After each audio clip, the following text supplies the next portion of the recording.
नमस्ते, welcome to Bimala family studio. Bimala family स्टुडियोमा हजुरहरूलाई स्वागत छ। आज म हजुरलाई फ्राई राइस देखाउन गइरहेकी छु।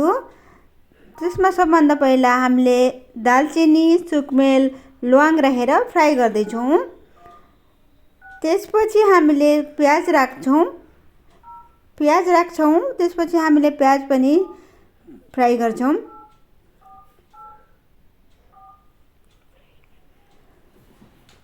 प्याज अलिकति फ्राई हुन भएपछि हामीले अदुवा र लसुन सानो मसिनो पारेर काटेर अदुवा र लसुन राख्दैछौँ।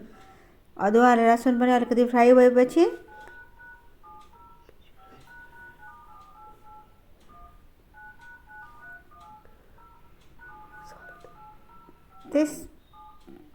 त्यसमा अलिकति नुन राख्दैछौँ। नुन राखेर अलिकति फ्राई गर्दैछौँ।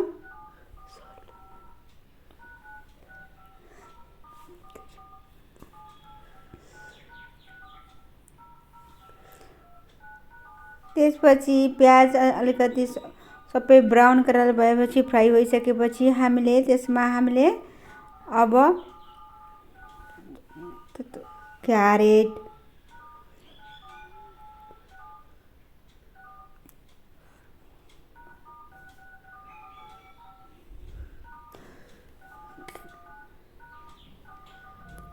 क्यारेट, क्याप्सिकम सबै राखेर क्यारेट क्याप्सिकम राखेर फेरि फ्राई गर्दैछौँ।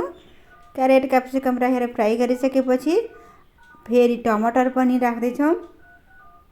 सबै क्यारेट राखिसकेँ। मैले क्यारेट पनि राखेर फ्राई गरिसकेँ। त्यसपछि क्यारेट क्याप्सिकम बिन्स पनि राखेको छु। मैले क्यारेट क्याप्सिकम बिन्स राखेर अलिकति फ्राई भइसकेपछि मैले फेरि यसलाई टमाटर राख्दैछु। टमाटर राखेर क्यारेट क्याप्सिकम राखेर अलि राम्रोसँग फ्राई भइसकेपछि अझ एकछिन त्यसलाई हामीले राम्रोसँग फ्राई गर्नुपर्छ। क्यारेट क्याप्सिकम बिन्स यो हाम्रो स्वास्थ्यको लागि सबभन्दा हेल्दी हुन्छ। यसले मैले आज carrot capsicum beans fry rice बनाइरहेको छु। यो बच्चाको लागि सबभन्दा हेल्दी हो। यसलाई थोरै टाइम हामीले छोपेर अलिकति राम्रोसँग पकाउनुपर्छ। यो बच्चाको लन्च बक्समा दियो भने पनि एकदम राम्रो हुन्छ। स्वास्थ्यको लागि एकदम फाइदा हुन्छ। यसपछि हामीले पकाएको भातमा राम्रोसँग फुर्र पारेको भात राखेर हामीले यसलाई अलिकति फ्राई गर्दैछौँ। सबै मिक्स हुनुपर्छ। राम्रोसँग मिक्स भए जसरी हामीले फ्राई गर्ने। अलिकति नुन पुगेको छैन भने साल्ट पुगेको छैन भने साल्ट पनि राख्ने। एकदम राम्रो कलरफुल हुन्छ। बच्चाहरूलाई पनि एकदम मिठो लाग्छ। एकदम मिठोसँग खान्छन् बच्चाहरूले। मैले कहिलेकाहीँ स्कुलमा लन्च बक्स यसरी नै पठाउँछु। एकदम राम्रो, एकदम टेस्टी हुन्छ, हेल्दी पनि हुन्छ। क्यारेट छ, बिन्स छ, क्याप्सिकम छ, हाम्रो स्वास्थ्यको लागि एकदम फाइदा। टमाटर पनि छ। फेरि मैले नुन पनि अलिकति राखेँ। सब राइसलाई पुग्ने तरिकाले मैले नुन राखेँ। नुन चाहिँ हामीले जति चाहिन्छ त्यही अनुसार हेरेर राख्नुपर्छ। एकदम राम्रो हेर्दाखेरि कलरफुल छ। Green, red, orange. राम्रोसँग चलाउने। राम्रो ग्यासलाई हाई फ्लेमलाई राखेर चलाउने। मजाले राम्रोसँग चलाउने। राम्रोसँग मिक्स हुनुपर्छ। एकछिन मिक्स भएपछि एकदम टेस्टी स्वादिष्ट बच्चाहरूले लन्च खान्छन्। नभएदेखि हामीले कहिलेकाहीँ स्कुलबाट आएपछि बच्चाहरूलाई पनि दिन सक्छौँ, बनाउन सक्छौँ। त्यसपछि हामीले लास्टमा धनियाँको साग मसिनो पारेर काट्ने। त्यसपछि काटेर राख्ने। त्यसपछि मैले यसलाई राइता बनाउँदैछु। दहीको राइता।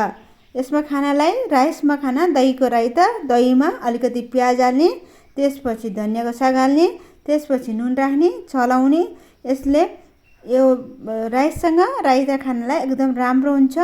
यो फ्राई राइसमा राइता मिसाएर खानालाई एकदम राम्रो हुन्छ, हेल्दी हुन्छ, सबभन्दा राम्रो हुन्छ। यसले मैले राइता प्लस राइस बनाएको छु। यो राइता राम्रो हुन्छ खानाको लागि। ओके फ्रेन्ड, हजुरहरूले नि यसरी बनाउनु होला र मलाई कमेन्ट गर्नुहोला कस्तो भयो। Okay friend, by by friends. Okay friends,